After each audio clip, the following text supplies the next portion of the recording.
Hey yo, what's going on guys? It is your boy Chad bringing y'all another video. This video is going to be about the DC police chief going off on criminals that are committing crimes. So there was in this part of DC, I forgot the area, but these people started shooting in DC and two people were injured or so. And so the police chief comes out and he's talking to like a crowd of people, like basically the community of that area. And yeah, I'm just gonna go ahead and roll the clip so y'all can see, and then I'll come back to y'all. The real issue is we have a vicious cycle of bad actors who do things, no accountability, and they end up back in community. And the police officers, and I guarantee you, when we lock up whoever did this, they will be no stranger to us. I promise you that. So I want us to make sure that we are reclaiming this community. And my hope is that as we do this, that this reverberates through our city, that this is what the response should look like. It should look like this, right? Because there are a lot of corners that I go to after a murder has occurred, and it's just me. It's just the officers. Who are the people that are closest to the pain, right? That's when we get folks' attention, right? When you closest to the pain, when you hear the gunshots in your community, that begs a different reaction versus it being someplace else and you just kind of happen to catch it on the news. This was real for some people, but it's been happening in communities all across our city. And I'm saying to you, enough is enough. I've been a police officer in this city for over 30 years. I've been born and raised right here in this city. Started my patrol career right here in this district. And the way that we're going and the things that we're trying to do, we want to help people. Yes, we should. But you cannot coddle violent criminals. You cannot. You cannot treat violent criminals who are out here making communities unsafe for you, for your loved ones, for me, for my loved ones. They might not want a job. They might not. They might not need services. What they may require is to be off of our streets because they're making it unsafe for us. Yep. And if that's what it requires, then that's what it requires. And we have to own that. We have to own it, because if not, we see more of this. We see more of this in our communities. And then what happens? When someone's shot, people are outraged by it. I'm outraged every time. Of those 922, a lot of those 198 that died of that, I stood over many of those. Many of them. Watching families suffer when they don't have to, because we're putting violent criminals or allowing them to be back out in community. That's unacceptable. So what do we do about it? We have honest conversations with the people, the leadership, be it the police chief, be it council members, be it courts, be it whoever. It's easy. The police department, we're an easy target. You can easily focus on the police department, about what the police department did, didn't do. That's easy. I'm challenging you to look at the entire system. The laws that are in place for people who carry guns in our community, who do things to people in community, violent acts, are those things acceptable? Are they acceptable?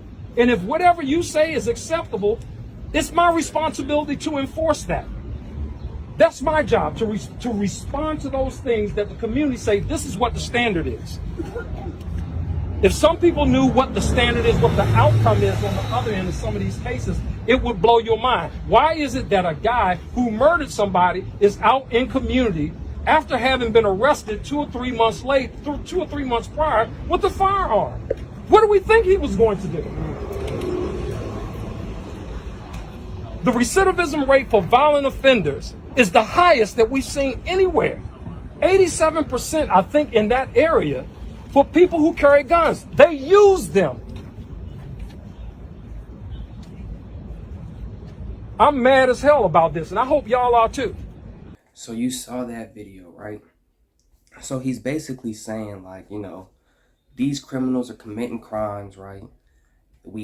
First off, he's saying, like, these criminals are not new people. It's not like it's one criminal this day, then we've made a new super villain, and then it's a new super criminal, and then it's a new super. He's like, these are the same criminals over and over. They get arrested, they do these crimes, they go to jail, they're let out on bond, or they're just let out on different unknown reasons, and then they commit the same crimes over and over, right? And he's like, I'm out here as the police chief. People are outraged, like, wow, it's so much violence going on. It's so much this, it's so much that. And he's like, they're only outraged when it affects them. Whereas he's like, I'm a police chief. I'm outraged at all of these because I see it happening all over. I'm not just going to be mad about my area that's affected. I'm mad at all the areas. But he's also explaining, like, I can't be mad for the community. This is going on the length it has because the community is not outraged about it. You know, you see people dying in your community by gun violence and stuff, right? And you would think, okay, all they can say is, well, what are the police doing? Well, what are the police doing? Why didn't they get to this thing in time? Why are guns still out there? And he's like, that's not the problem. The problem is the fact that it's these same criminals and the people in the community aren't outraged enough to want anything to be done about it. On top of that, you guys are putting people in power, voting for policies that are counterintuitive to the problems that are actually going on. He's like, you guys as a community, if you want this stuff to stop, then the community has got to stand up, rise above that, and actually get some stuff done. You got to put the people in the power who will deal with these hard criminals. You got to vote for the policies that will actually make a difference. You have to be outraged at these types of things because it deserves that response. Like, if you think about it, if the school system in your district I don't have kids, right? I'm just a kid, just a 22-year-old, gonna be 23 next week, who just happens to just think about these things, right? Let's say you live in a school system, right? And 80% of the kids that go to that school system have below a 1 GPA, aka schools in Baltimore, right? It's like 40%. I think they said that 46% of the kids in Baltimore have less than a 1 GPA. Bro, you could, like, to get a 1 GPA, you just show up to school and write your name on your paper and, like, maybe answer one question. You feel me? But below a 1 GPA, 46%. If I could find that little article, I'll just throw it up on the screen right here just so y'all can see. This chart was assembled by Baltimore City Schools and obtained by Project Baltimore. It shows the average GPA for every high school grade in the city, freshman through senior. In the first 3 quarters of this past school year, according to the chart, 41% of all Baltimore City high school students earned below a 1.0 grade point average. In other words, nearly half of the roughly 20,600 public high school students in Baltimore earned less than a D average. It's heartbreaking. If almost half of our kids are failing, what options do they have after high school? This is really disheartening. See, I'm not making up anything, but let's say that's happening, right? You would think that people in the community would be outraged. Why is the school system, why are this many kids below 1 GPA? Why is there no outrage? Why aren't parents standing up? Why aren't parents going to the school board? That sort of thing. And it's like, these people don't care. You feel me? I don't know what is in the air with, people being more obsessed with racism or more obsessed with inclusion and caring about how many genders there are or voter IDs, but stuff that really affects them in their community, they're not outraged about. We'd rather be outraged about a voter ID law when everybody has a voter ID. If you don't, you can get one for free from your state or from your local city government or whatever it is. I digress. But we're more outraged about voter IDs than we're outraged about why our communities are being destroyed by gun violence. And I completely agree with the police chief. You know what I'm saying? He's like, this type of outrage where you all are around here listening to me with cameras, we're all here. He's like, this is what the community needs, because when these criminals do these things and you're outraged like this, then the people in charge know Like he said, you guys need to be upset with the system, not police officers. Defunding the police isn't the problem, right? It's the system by which these criminals keep getting out and keep doing the same cycle over and over and over and over and over and over and over.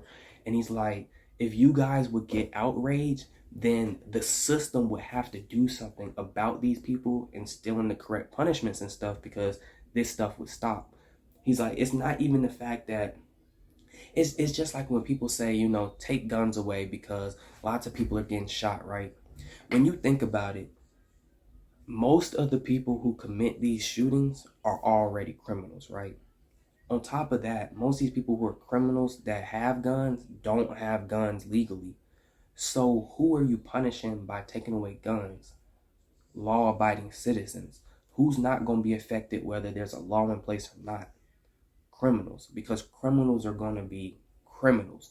So it's no reason to punish guns, but you punish the criminals who use the gun. That's why when you see people, okay, this person shot somebody while trying to rob them, right? They're a criminal at this point. Did they get the gun legally? No.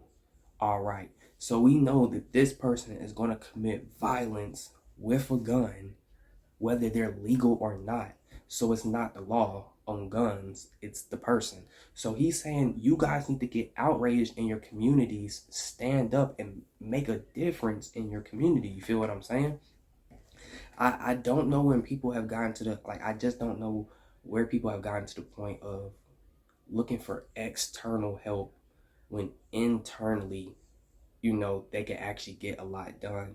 That's just like when I tell people all the time, you know, a community, for you guys to thrive as a community, you have to have the same values, the same morals, the same end goals as each other, right? Otherwise, it's not a community. It's a bunch of people with ideas and different values and goals, all striving for their own independent thing. You feel me? You have to have the same stuff in mind. Like, when I finally get where I'm trying to go, I want to build a community or be in a community that, one, is a community where we love and respect each other, like love thy neighbor. You know, I'm trying to make sure we all love each other and we're all there for each other. So if we need to go to each other, we can, and we don't have to rely externally. I mean, we can do external things, like if we need the police or so, but I mean, like, as a community, if something happens in the community, we make sure that that doesn't happen again. If there's violence in the community, we figure out what happened, we get to the bottom of it, and we make sure that doesn't happen again. You feel me? But we all have to have the same values, the same morals. We all have to care about the same type of stuff. And what I see happening a lot is kind of like the police chief is saying. He's like, I'm outraged. Like I said, he said he's outraged about everything. He's like, I'm outraged about every single one of these people dying because I'm at every single scene. And he's like, most of the time I show up to the scenes of these people dying, it's just me and the other officer. He's like, where are the people? This is happening in their community.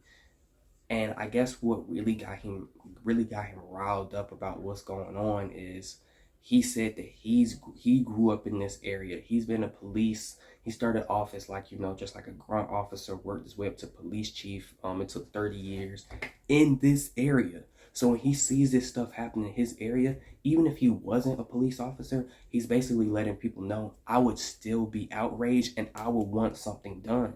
But he's like, just me being an officer, I can't do it all, right?